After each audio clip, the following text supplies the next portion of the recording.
morning, students. Good morning, students. Today we are going to study one new chapter from economics from class 10, that is money and credit. This is the third chapter of your economics book. At first, we need to know the importance of money nowadays.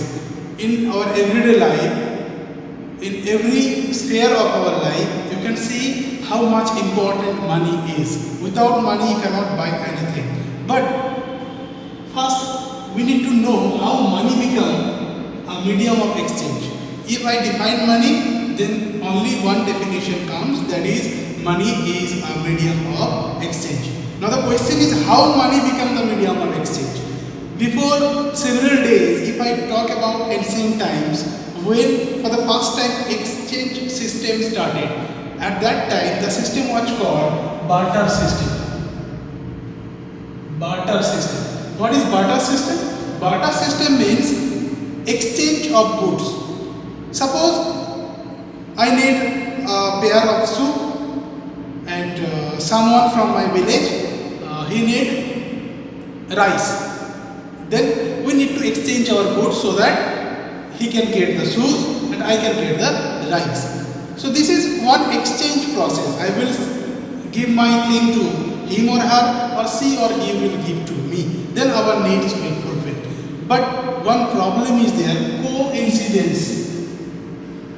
Coincidence. What is coincidence of demand? Problem is when in barter system, one difficulty is there, one problem is there, you need to have the thing to exchange with someone who need the thing of you. That means you have the same thing what he or she is demanding, or that person will keep the thing which you are demanding. That means when both of your demands will fulfill with each other, at that moment only you can exchange your goods, otherwise you cannot. So to find the perfect pair or match, it was very difficult to continue any type of exchange of goods, right? So to avoid or to end this type of complexity, for the first time coins, or the introduction of coins was started.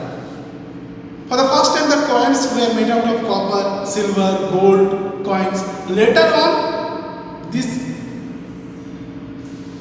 medium of exchange transferred or transformed into money by notes. But nowadays, what we have? We have notes, coins as a medium of exchange, right?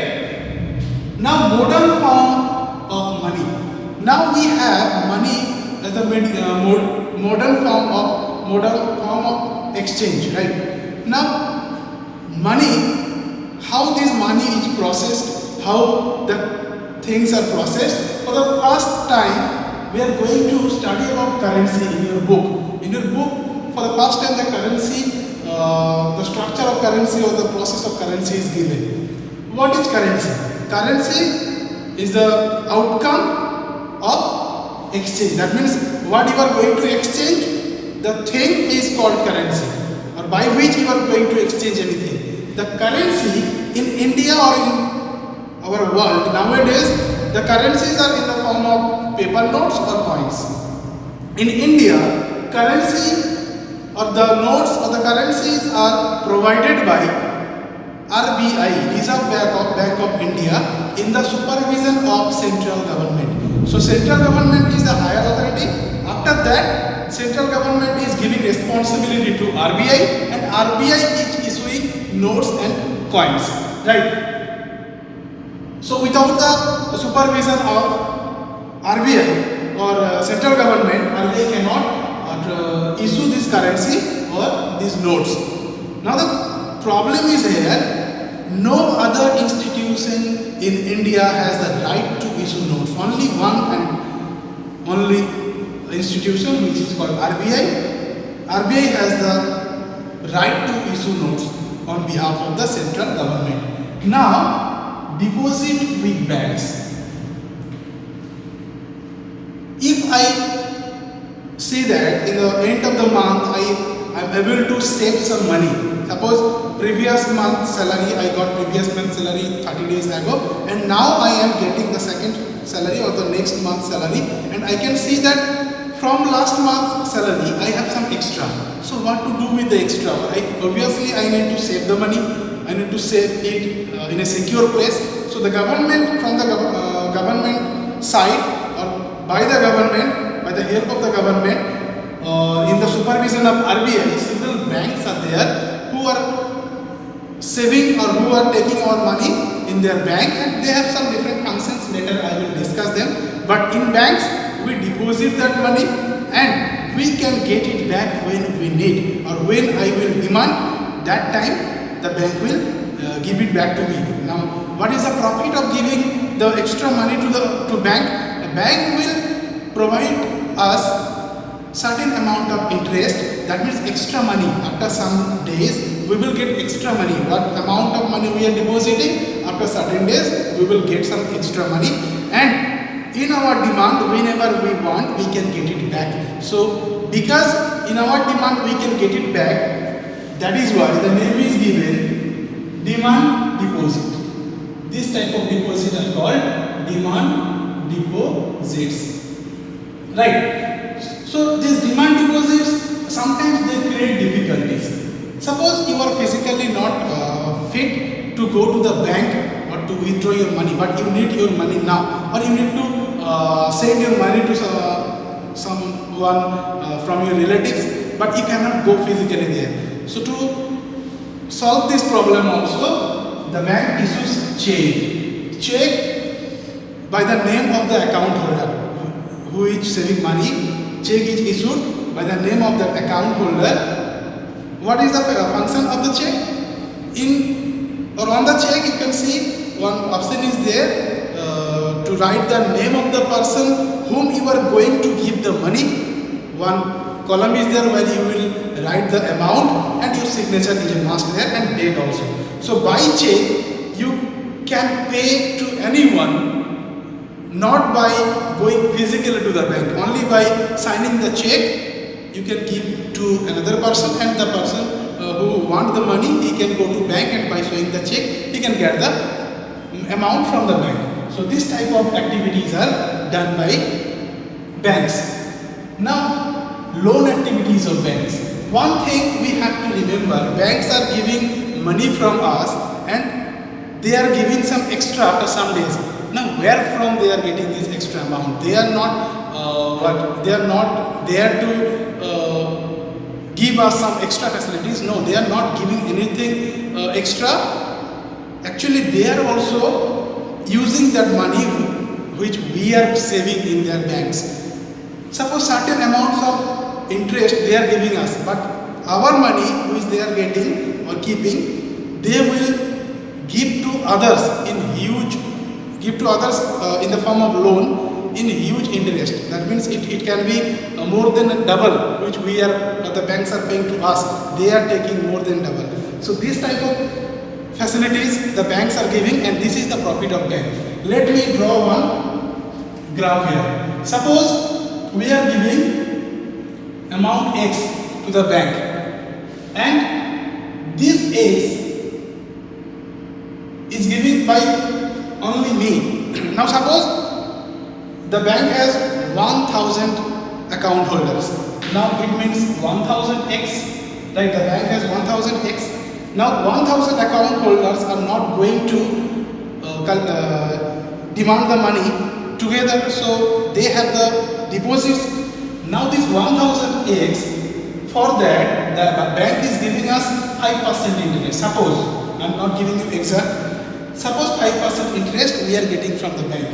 Now this 1000x, by keeping 15%, RBI has one rule or issued one rule to every bank. The bank have to, all the banks have to, minimum they have to keep 15% of the amount with themselves. That means they cannot give 100% amount loan to another organization. That means what we are giving, they have to keep at least 15% with them. So by keeping 15%, that means 85% money of they are giving to other organizations, multimillionaire companies, factories, in the interest of 15%.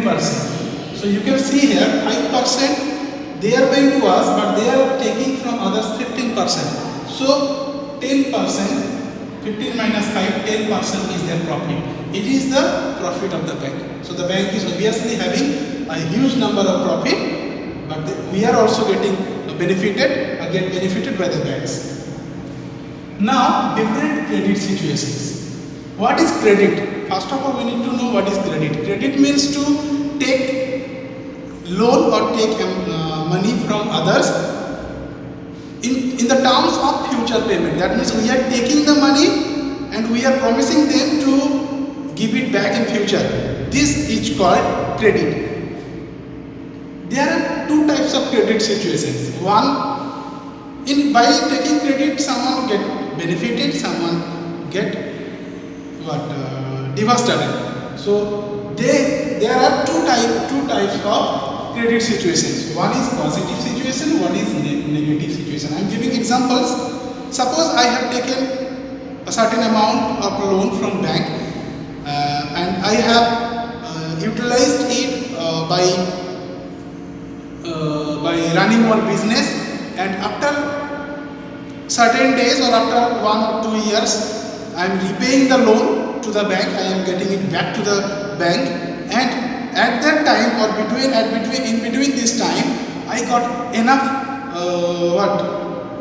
benefit from my business that after paying or repaying the loan I have some amount or handsome amount of money to continue my business further. This is positive side, that I am taking loan and by this loan I am growing my business and I am also able to repay the loan. After that I am a rich person.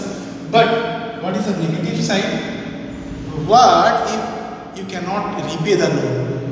Mainly the rural laborers or poor ones, they took or they take loan, but because of some difficulties they cannot repay the loan. At that moment he or she fell into indebtedness. The word is indebtedness. Indebtedness. That means you are not going to survive from, or you are not going to come out from this indebtedness. You are for your lifetime you are going to repay the loans, because every year the amount of interest is increasing. So if in time you cannot pay, sometimes your security get lost, and sometimes you used to pay the loans year after year. So this is a pathetic situations which maximum people face by taking loan. So these two types of situations can be created, one positive and one negative. Loan from cooperatives. These type of problems every day we can see. To avoid this type of problems, people have some different ideas, and the outcome of this idea is cooperative. What is cooperative? Cooperative is a joint account. It may have more than 1,000 members, more than 1 lakh members. So in this joint account, people or the members of this cooperative, they collect their money in that account. That means in one bank they have created one joint account. All the villagers, they together have created the joint account, and they are collecting money there, and the amount of your money defines what type of or what amount of credit you can get from the bank. The more you have the saving, the more you are going to get the loan. That means to get loan you have to have certain amount of money in your account. So when 1,000 or more than 1,000 members are depositing their money in one single account, that means this account has enough money, or by this account they can get enough amount of credit from the bank. So in this system they are getting loan from the bank, and later on, and what is the condition here? Only the members of cooperative can get the loan, and all the activities will be controlled by the members, not by the bank. Actually the joint account is getting the loan, and for how much time they are taking and when they will pay, it will all be controlled by the cooperative. So once you have repaid your loan, you are eligible for the next loan. This is one method by which poor people mostly get benefited. Terms of credit. We have known large unknown. We have understood the credit very easily, but there are some terms of credit. That means whenever you are going to get or going to take any loan, you have to go through some terms or rules and regulations. These rules are interest rate, collateral, and documentation. Interest rate means for or by how much interest you are going to get the loan. That means sometimes it is 5%, sometimes it is 7%. So this will be fixed first. After that, you have to give collateral. This is a new word you are getting. What is collateral? Collateral is a guarantee paper or guarantee. Collateral means security. If someone is giving you loan, obviously he or she or they will demand some security against it. It may be your property paper or asset paper, it may be your motorbike, it may be your cycle, it may be your four-wheeler. You have to deposit, you have to give some collateral or guarantee. Or this guarantee will be kept by the borrower, the lender. Money in credit there are two sides. One is lender, one is borrower. Lender is who is giving the money and borrower who is taking the money. So the collateral or the guarantee or the security will be taken or kept by the lender until the loan is repaid. If you are failing to repay the loan, then you will never get it back. After that, documentation. That means some rules and regulations will be written on stamp paper. You have to, or both sides, side A and side B. That means lender and borrower. They both will sign. It is called documentation. So in bank also, in other section also, this type of activities are going on. So in terms of credit, there are 3 terms of credit. Then you have to go through 3 terms. First you have to fix the interest rate. After that, you need to give some collateral or guarantee, and after that, documentation. And after that, you will get the loan.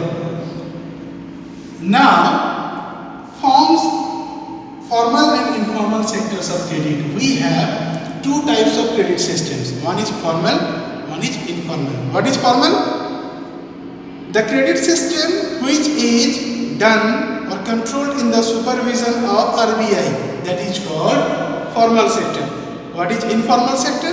The credit system which is controlled by personal activities. That means no governmental interference is there. This is called informal sector or informal sector of credit.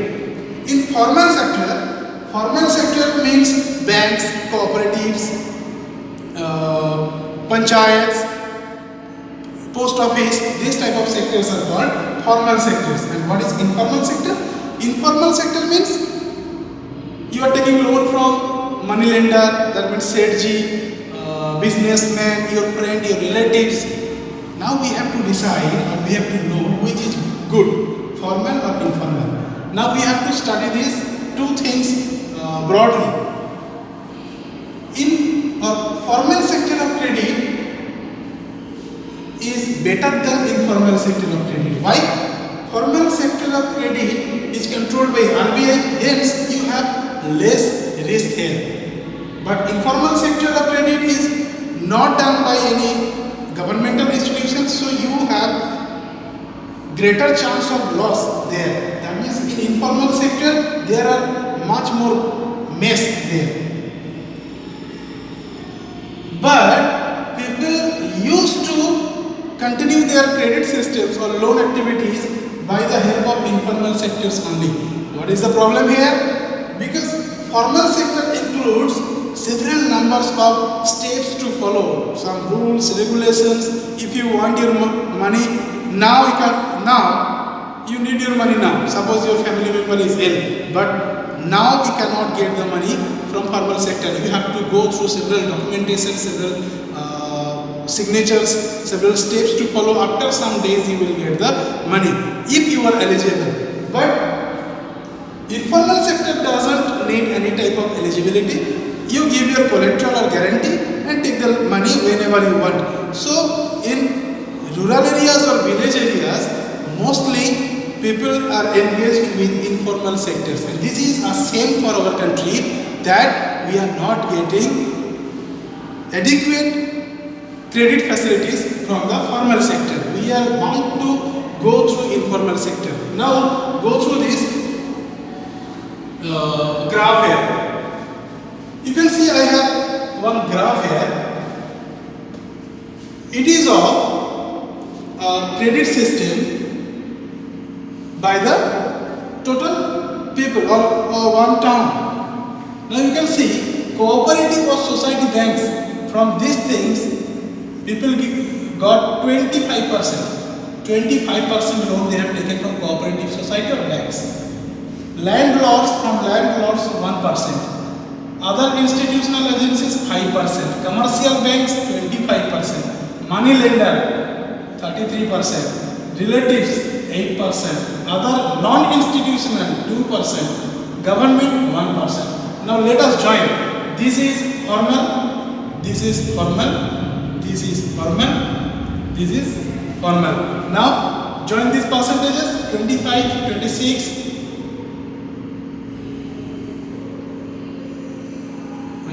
Commercial banks 25%, 50%, 51 and 5, 56%, and rest of 44% are taken from informal sectors. These are all informal sectors. So this huge amount of money or credit continues from informal sector. Now we have one urban households also. Urban means the households which are residing in cities. You can see I have drawn one graph. We have 4 tables or 4 graphs. One of poor, one of households with few assets, well-off household, that means good rich, not rich, that means medium, middle class family or a rich family. So here the poor families are taking 85% from informal sector. Households with few assets, they are taking 53% from informal sector. Well-off households, they are taking 72% from informal sector. And riches, they are taking 90%, they are taking only 10% from informal sector. Now the question is, you can see whenever we are going through this, the more rich you are, the more dependability on informal sector decreases. If you are poor, then your dependability on informal sector increases. Why? Because you are poor, you cannot go through these processes, or you cannot wait for long. You have that, you need that amount now, and you need it within 1 day or 2 days, and you cannot control these systems. You cannot go through this huge process. You are bound to take loan from informal sectors, and this is the tragedy for our country, which we need to, or the company or the government need to solve. This should be one developmental goal for each and every country, to make loan available easily to each and every person of India. This is one developmental goal for India nowadays. And now we are going to the last topic, that is self-help group. We see the complexity in informal sector. So people has created some processes to avail their loans or avail their money easily. Self-help group means mainly women. Women are engaged with this. They create. It is similar like cooperatives. In cooperatives, male members can also participate, or mainly male members. But in self-help groups, mainly it is for female members. They also create one joint account. There they deposit their money, and whenever they want, because of this money amount, they can get loan from the bank, and this loan is used by them for household works, for agricultural purposes, for their termed Krisak loans also. There are several types of loans they can take, and after the repayment of one loan, they are able to get the second loan. So self-help group is a huge initiative taken by the government, and it is proved to be beneficial for the poor households. One great example of self-help group is Grameen Bank in Bangladesh. It is started by Professor Muhammad Yunus in the year 1970. So in 1970, Professor Muhammad Yunus started Grameen Bank in Bangladesh. At that time when it was founded, few members were there in Grameen Bank, but in 2014 they had 8.63 million members. So you can see how much beneficial or how much crucial is this for Bangladesh. More than 81,390 villages, that means members are distributed along or in 81,390 villages. These Grameen Bank or the branches of Grameen Banks are distributed. For this participation for the development of Bangladesh, Muhammad Yunus got Nobel Prize for Peace in 2006. So all these systems, we have already completed this chapter. All these systems, whatever we have studied, the moral or the basic thing is that credit systems are available, but we need to, or the government need to take care of the poor people first. That means the poor people need more and more credits from the formal sector, because in formal sector they are safe. They are safe to pay. Sometimes government can give them some subsidy and they will be benefited by that. But in our country, this type of formal sector is not that much developed so that each and every people get easy loans from that. And some examples are also there. Because of these difficulties, several farmers suicided in Rajasthan. So what is the cause here? They are not able to repay the loan because the formal sector of credit has several difficulties. So we need to solve these problems and make these loan available easily to the poor people, so that they get benefited, because 75% or more than 75% of our population is poor. So poor to solve the problems of the poor must be the first goal for the government. So it is all about the chapter.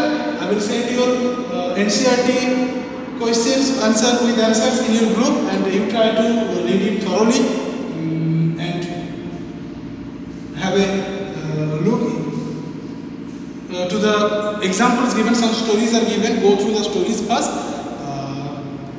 and try to solve the questions, inside questions also. Thank you.